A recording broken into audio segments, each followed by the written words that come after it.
Аласан Дие затрудни изключително много Йордан Тодоров. Успя да се справи десният крайен бранител на Локомотив. Прави впечатление, че гостите стоят много близо до своите съперници. Сега обаче се пропукаха удари 1-0. Ботев Пловдив повежда в 18-та минута на този мач с гол на Анисе. Прекрасно проведена атака. Пропукаха се точно в сърцето на отбраната. Централната двойка защитници, които бяха похвалени от нас. И така Анисе дава преднина на Ботев Пловдив с много точен удар с десна крак. Прекрасно проведена атака за Ботев Пловдив. Завърши с безпощаден удар на Бел Анисе. Ботев Локомотив 1-0, 18-та минута. Ще видим на повторение отново как беше изведен на Анисе. Ето как Тодор Неделев много майсторско с едно докосване. Подаване наистина. Пас от световна класа към Анисе, който с вътрешен удар изпрати топката в левия долен ъгъл на вратата, пазена от Йордан Господинов. Нямаше какво да направи той.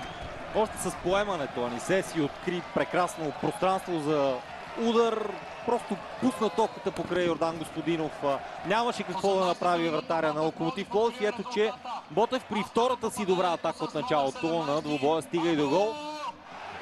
Веднага опитват да реагират локомотивци и изпращат топката в близост до наказателното поле. Там Здравко Лазаров центрира, но Габриел Докармо до този момент не успява да се ориентира в ролята на централен нападател. Няма да има нищо против Станимир Стоилов на минимална победа. Веселин Минев.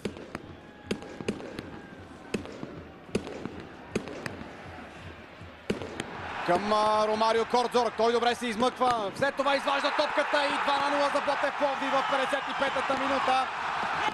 Отново чудесна атака, която остана неразгадана за защитата на Локомотив Пловдив. И Анисе вече в прегръдките на Бобан Гранчаров. Ботев Локомотив 2-0. Ромарио свърши трудното, след като преодоля Валери Георгиев и извади топката, за да може Ботев да отбележи втория гол в двобоя дело отново на Анисе.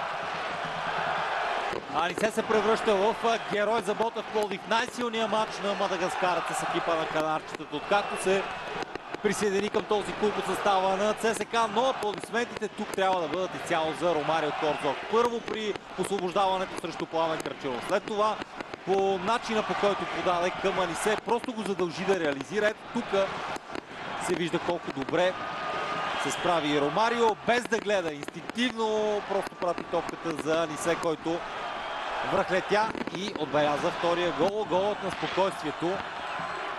Ботев заслужено води се с 2-0 след двата гола на Абел Анисе.